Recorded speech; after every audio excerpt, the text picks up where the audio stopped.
I'm really, really proud to have stood with you in the last 4 years in the legislative session, but as you know, we have a great deal of work to do. We have a great deal of work to do because we really haven't had the kind of leadership we expect. What we've had is acts of symbolism, but not acts of material assistance for the veterans who put their lives on the line.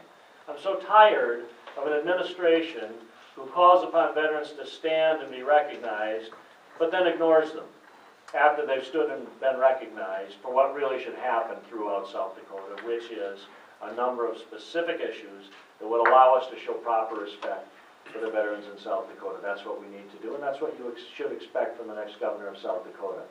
I'll be honored to be the kind of governor who doesn't just base my conduct on symbolism or my interest in press conferences or speeches, but instead is actively engaged in the issues that really show genuine respect for the people of our state who put their lives on the lines for all of us. So thank you very much, and I look forward to the questions. Thank you. At this time, we'll start the questions for the governor candidate. I'd like to add that there will be no time limit for the governor candidate to respond to any questions asked of him, so please feel free to take as much time as you'd like. That means we'll get through about one question. There we go. That's fine. Okay, so now I'll call on the VFW Adjutant Quartermaster Rick Barge to ask the first question for State Senator Heidemann. Rick. In the past few years, the major veteran service organizations in South Dakota have been concerned that the veterans' issues in South Dakota have not been heard. During last year's legislative session, Senate Bill 150 was introduced that would have provided an interim study of the potential creation of the Department of Veterans Affairs as a cabinet-level department. This bill was heard in the Senate State Affairs Committee. The four veteran service organizations were all there and testified as to why we needed a separate cabinet-level department for Veterans Affairs. Unfortunately, the Senate State Affairs Committee, which comprised of 6 Republicans, 3 Democrats, defeated this bill in committee by a vote of 6-3 and therefore killed the bill. The 4 major veterans service organizations in South Dakota feel strongly that we need a separate cabinet-level Department of Veterans Affairs that will work closely with our veterans and their families in South Dakota. We feel a cabinet-level Department of Veterans Affairs would better represent their issues and their needs. My question to you is this: if you are elected as our next governor, would you create a separate cabinet-level Department of Veterans Affairs? Rick, there are issues in the area of veterans where there are honest disagreements, and then there are issues that are just insulting.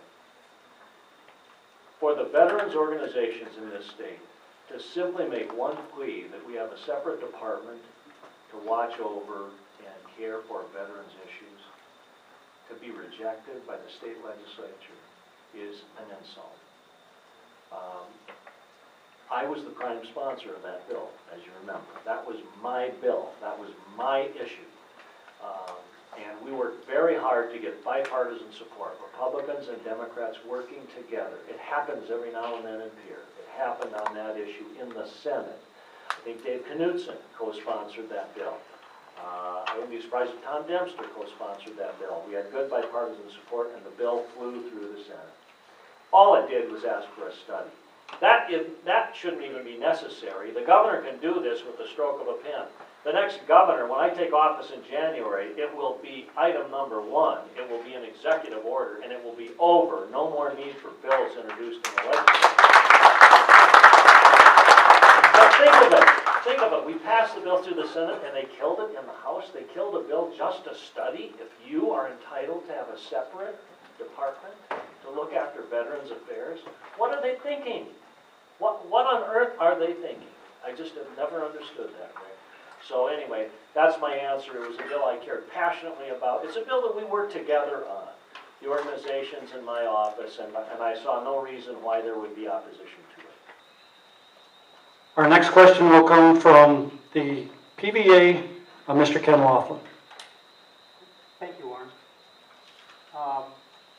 Most people would agree that American veterans, American veterans with disabilities, along with American veterans who have been severely disabled, have served and sacrificed for our freedoms, clearly deserve a fair shot at what is at the heart of American dream, a good job with good company.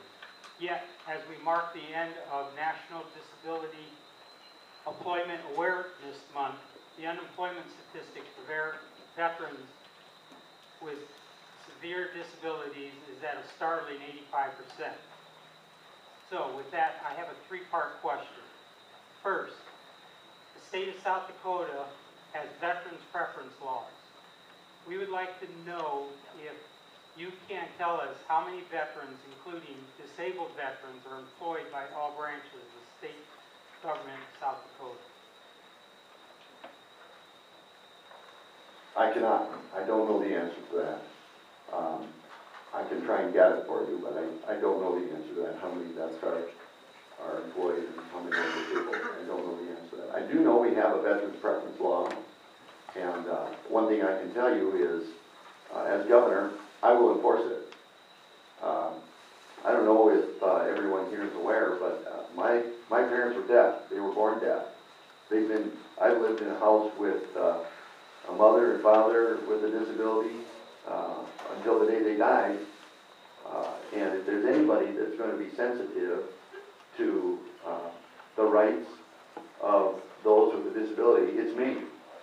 And I'll tell you one thing too. I don't care whether it's a disabled vet or someone with a disability who's not a vet. We all want to feel the pride of self-sufficiency. We all want to feel like we can take care of ourselves and we're not dependent on others. We're self-sufficient. When I was a senior in high school, I grew up on a family farm, as was mentioned. We had hogs and cattle and chickens and milk cows every day. And my dad worked hard. But when I was a senior in high school, the economics went backwards for us. And we had to auction our livestock and equipment. It was hard because my dad was born on that farm, lived there all his life, and he felt like a failure.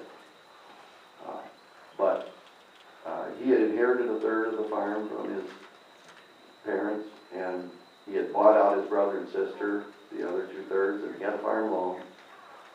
And that didn't get called. He knew that if he took a job in town, he could continue to make that land payment and hang on to our home. And it was an old farmhouse. It was there when my grandparents came in 1911, and they bought that old house. So it was not a nice place, but it was what they had. My dad went to work as a janitor and cleaned toilets and vacuumed floors. And that all work has dignity. I'm not saying that's not good work. That's good work. But and then a couple of years later, my mom joined him. They were both janitors for the rest of their lives. The point I'm making is they did not look to the government to take care of them. They wanted to take care of themselves. And disabled vets want to take care of themselves too. So if there's anybody that's going to be sensitive to being sure that we get every opportunity to disabled vets, it will be me. And if all other things are equal, and there's a disabled vet in the pool, they better be hired. And so to the extent that if South Dakota is giving short shrift and not fully enforcing, and I'm not saying they are, I don't know.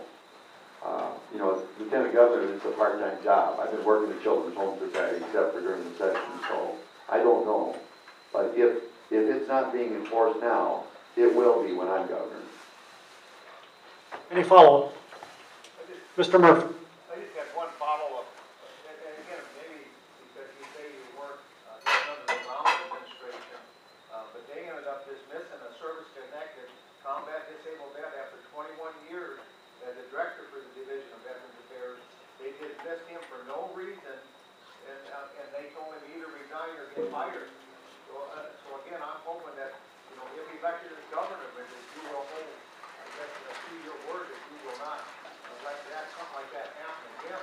Turn the mic on, Murph. You know, that this individual is again was a service-connected combat disabled veteran from Vietnam.